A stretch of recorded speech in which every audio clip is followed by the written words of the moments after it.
আসসালামু আলাইকুম। যারা একেবারে জিরোতে রয়েছেন, এখনো রিভল করা স্টার্ট করেন নাই, তো তারা কোথা থেকে স্টার্ট করবেন, কিভাবে শুরু করবেন এই রিভলিং আইসি রিভলের কাজটা, তো এই ভিডিওটি দেখুন, ইনশাল্লাহ কিছুটা ধারণা পাবেন। তো শুরুতে আপনার যে জিনিসটা দরকার, ইনস্ট্রুমেন্ট বলতে আইসি রিভল করতে যে যে জিনিসগুলো লাগে, প্রথমত আপনি ফ্লেট, এখানে অনেকগুলো ফ্লেট দেখতে পাচ্ছেন। কোনো এতগুলো ফ্লেটের কিছু দরকার নাই, জাস্ট এরকম একটা মাস্টার ফ্লেট নেবেন। রিলাইফের 044 মডেল, এটা হলো মাস্টার প্লেট। এখানে আপনি 95% আইসি রিভল করতে পারবেন।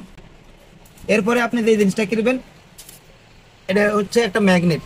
এই ম্যাগনেট কাজ হচ্ছে আইসি লাগিয়ে রেখে জাস্ট প্লেটটা লাগালে লেগে থাকবে, হালকা একটু টুইটার দিয়ে এইভাবে ধরে হিট দিলেই হবে। তো এটার কাজ হচ্ছে জাস্ট ম্যাগনেটটা করতে। তবে অনেকে এই ম্যাগনেট ইউজ করা ছাড়াও আইসি রিভল করতে পারে, তবে এই ম্যাগনেট দিয়ে কাজটা একেবারে সহজ হয়ে যায়।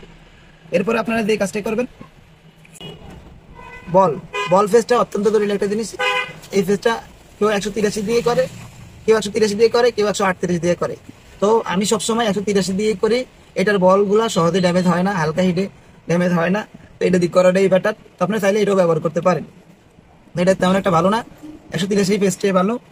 তো এছাড়া আপনি আরো কিছু কিনতে পারেন, যেমন একটা এমন ব্যাকার টুইজার নিতে পারেন যেটা দিয়ে এইভাবে ধরে ধরার, আর এটা নিতে পারেন যেটা দিয়ে ফেস্ট দিবেন। তো যেভাবে আইসি রিভল করবেন এই নিয়ে আমার ফেসে অনেকগুলো ভিডিও দেওয়া।